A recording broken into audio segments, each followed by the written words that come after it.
Hello everyone, कैसे हैं आप सब। उम्मीद है आप सब अच्छे से होंगे। आज हम क्या डिस्कस करेंगे। आज हम डिस्कस करेंगे क्लास 9 में बायोलॉजी का चैप्टर। जी हाँ, जिसका टॉपिक है the fundamental unit of life, अर्थात जीवन की मौलिक इकाई। अब जब हम फंडामेंटल यूनिट की बात कर रहे हैं तो जाहिर सी बात है किसी ऐसे टॉपिक को डिस्कस करेंगे जो यूनिट ऑफ लाइफ है, यानी कि लाइफ की सबसे छोटी इकाई। तो वो सेल के अलावा और क्या हो सकता है। जी हाँ, आज हम बेसिकली सेल यानी कि कोशिका को डिस्कस करेंगे कि कैसे सेल्स के क्या क्या पार्ट्स होते हैं, क्या उसका फंक्शन होता है और कितना छोटा होते हुए भी वो हमारे लिए या सभी लिविंग ऑर्गेनिज्म के लिए कितना इंपॉर्टेंट है। So without wasting our time, let's know it. सबसे पहले हम सेल के बारे में डिस्कस करते हैं कि व्हाट इज द सेल। तो सेल को अगर हम डिफाइन करते हैं तो cell is a fundamental unit of life, यानी कि किसी भी लाइफ के लिए, किसी भी जीवन के लिए सबसे छोटी इकाई को हम कोशिका कहते हैं। यानी कि सही मायने में कोई भी लिविंग ऑर्गेनिज्म हो तो वो किससे बना हुआ होता है। जी हाँ, सेल से, यानी कि कोशिका से। और इस कोशिका को सबसे पहले किसने फाइंड किया, क्या आप जानते हैं। जी हाँ, रॉबर्ट हुक ने 1665 में एक कॉर्क में उन्होंने देखा कि कुछ स्ट्रक्चर सा दिखाई दे रहा है। और जब उस स्ट्रक्चर को उन्होंने अपने माइक्रोस्कोप से, और हाँ, ये माइक्रोस्कोप उन्होंने खुद बनाया था, उस माइक्रोस्कोप से जब उस स्ट्रक्चर को देखा तो उनको ये पता चला कि कैसे उसके अंदर जो स्ट्रक्चर या संरचना दिखाई दे रही है वो सही मायने में कोशिका है। यानी कि उसी कंस्ट्रक्शन से, उसी स्ट्रक्चर से उस कॉर्क का निर्माण हुआ था। यानी कि बेसिकली जो भी लिविंग ऑर्गेनिज्म होता है उसका जो मूल होता है, यानी कि बेस होता है, वो सेल ही होता है। और इसको डीपली मैं कहूँ तो सेल से ही मिलकर टिश्यू बनते हैं और टिश्यू से ऑर्गन्स, और ऑर्गन से मिलकर हमारा पूरा शरीर बनता है। तो इसलिए इस फंडामेंटल यूनिट ऑफ लाइफ यानी कि सेल्स को समझना बहुत जरूरी है। तो हम कैसे स्टार्ट करें। सबसे पहले हम ये जानते हैं कि सेल होती कितने प्रकार की है। So there are cells are basically two types। पहला होता है प्रोकैरियोटिक सेल और दूसरा होता है यूकैरियोटिक सेल। प्रोकैरियोटिक सेल और यूकैरियोटिक सेल में डिफरेंस क्या है। सबसे मेन जो डिफरेंस होता है इन दोनों सेल्स में वो ये होता है कि जो प्रोकैरियोटिक सेल होती है इसके अंदर न्यूक्लियस नहीं होता। दैट्स मीन न्यूक्लियस क्या है।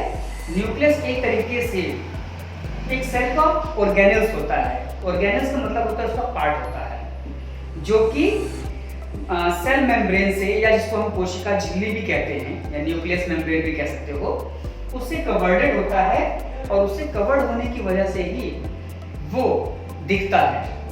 तो जो कि प्रोकैरियोटिक सेल में नहीं होता।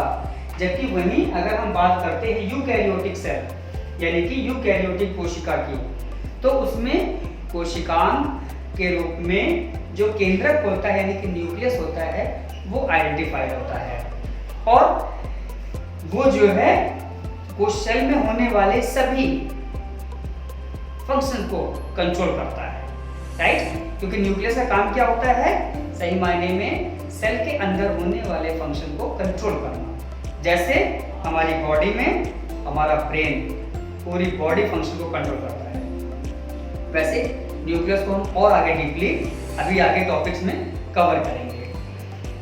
यूकैरियोटिक सेल भी बेसिकली टू टाइप्स की होती है। कौन कौन सी।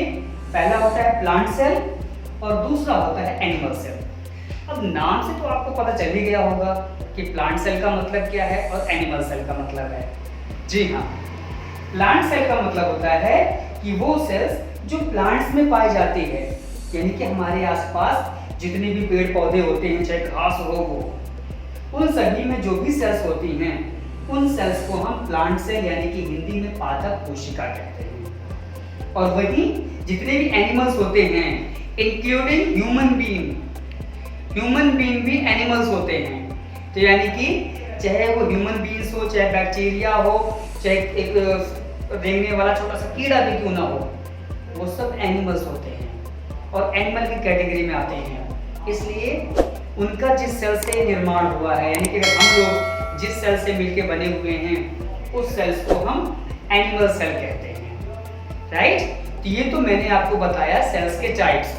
अब बेसिकली हम इसके बाद डिस्कस करेंगे कि आखिर सेल के मेन पार्ट्स क्या क्या होते हैं जो कॉमनली हर एक सेल में पाया ही जाता है। Now we discuss the structure of the cell, यानी कि जो कोशिका की संरचना होती है वो कैसी होती है और उसकी संरचना के लिए क्या क्या चीज़ें मेन रिस्पॉन्सिबल होती हैं, यानी किसी भी सेल्स में स्ट्रक्चर को कंप्लीट करने के लिए क्या क्या चीज़ें होनी चाहिए। सो हम उन्हीं पॉइंट्सों को डिस्कस करते हैं। तो यहाँ पे मैंने क्या क्या चीज़ें नोट की है, मैंने बेसिकली 4 थिंग्स नोट किए हैं। First is plasma membrane, second one cell wall, third one is nucleus and fourth one is cytoplasm. तो ये 4 चीज़ें होती हैं जो किसी भी सेल्स के लिए उनके स्ट्रक्चर के लिए रिस्पॉन्सिबल होती हैं। अब हाँ, मैं अगर बात करूँ सेल वॉल की तो वो केवल प्लांट सेल में पाया जाता है, एनिमल सेल में नहीं होता, राइट। सो सबसे पहले हम डिस्कस करते हैं प्लाज्मा मेम्ब्रेन को।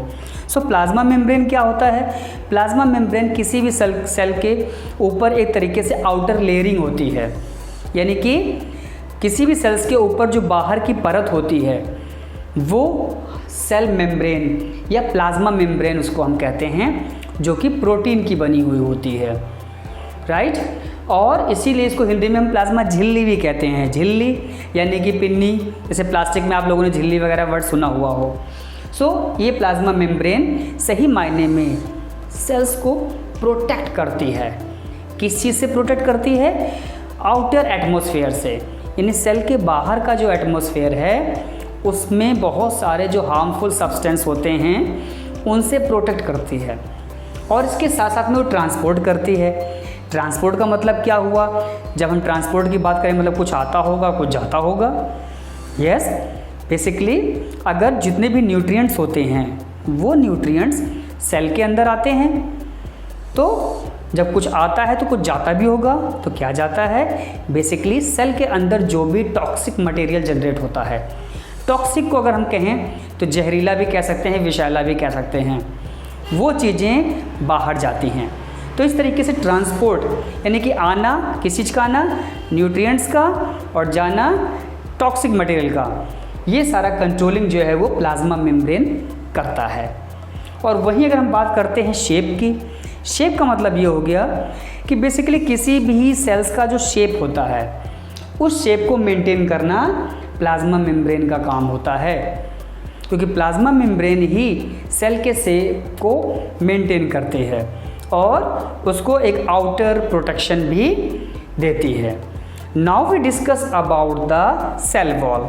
लेकिन सेल वॉल डिस्कस करने से पहले मैं ये कहूँगा कि अगर आपको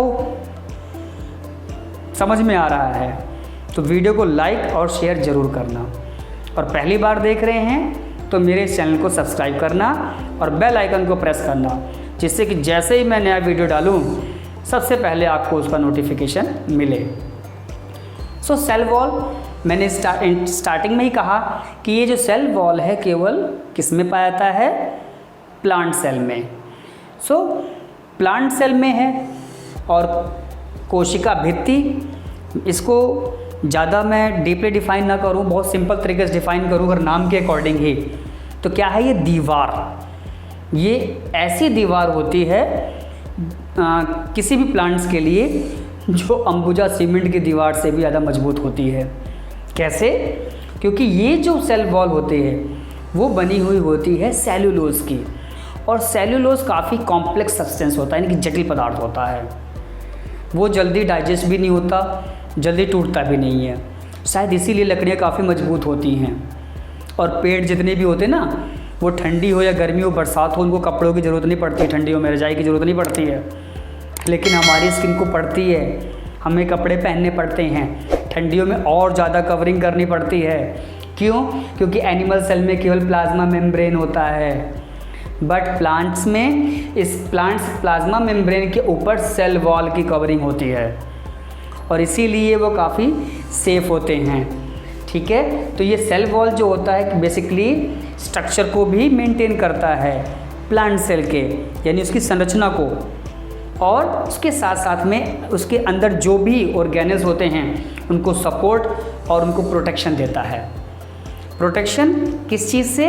क्योंकि ये काफ़ी हार्ड होता है, मजबूत होता है, तो एक तरीके से एक्सटर्नल एनवायरनमेंट्स में आने वाले जो हार्मफुल सब्सटेंस होते हैं उससे वो सेल और उससे अंदर के ऑर्गेनेल्स को बचाता है। ठीक है, तो देन इसका क्या होगा, पूरा तरीके से स्ट्रक्चर मेंटेन करता है, सपोर्ट और protection. Now we move on the third one is a nucleus, जिसको हिंदी में कहते हैं केंद्रक। अब ये केंद्रक क्या है भाई?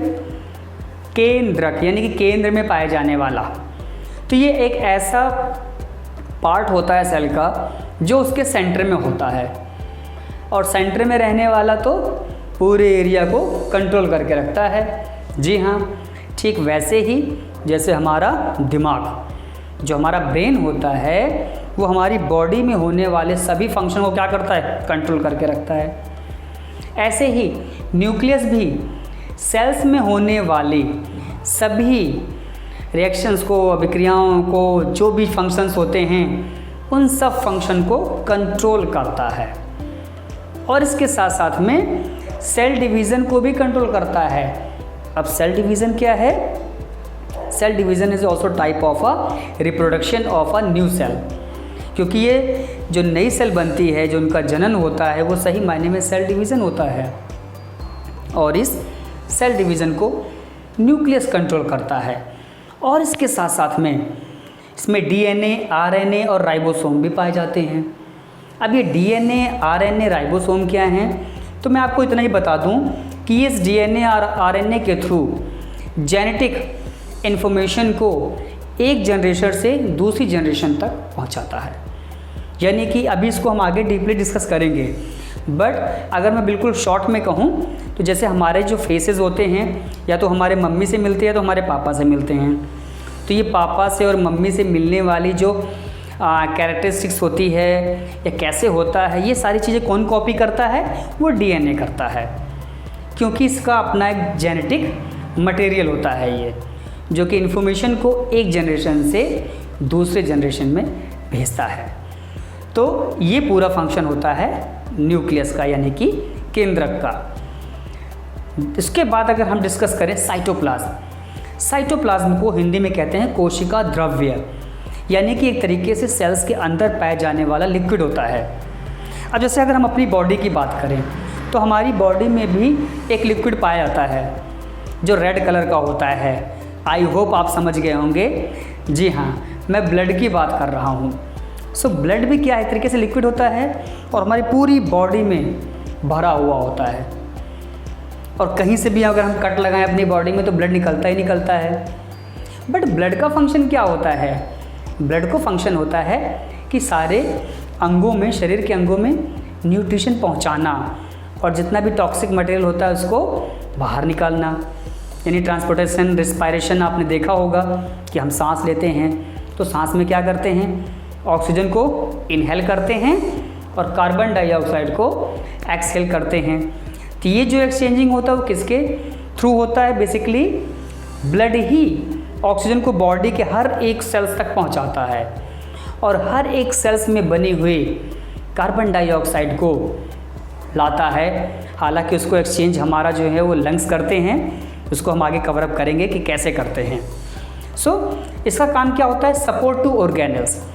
दैट्स मीन कि सेल्स के अंदर जितने भी ऑर्गेनल्स पाए जाते हैं, यानी कि कोशिकांग, उन सबको क्या करता है? ये सपोर्ट करता है, उनको प्रोटेक्ट करता है, और साथ साथ में जो भी चीज़ें उनको रिक्वायर्ड होती है वो चीज़ पहुंचाता है। रिस्पायरेशन को भी कंट्रोल करता है। रिस्पायरेशन मैंने भी कहा ना कि हम जो श्वसन यानी कि जो सांस लेते हैं, तो ये चीज़ें जो है वो सेल्स में भी होती हैं।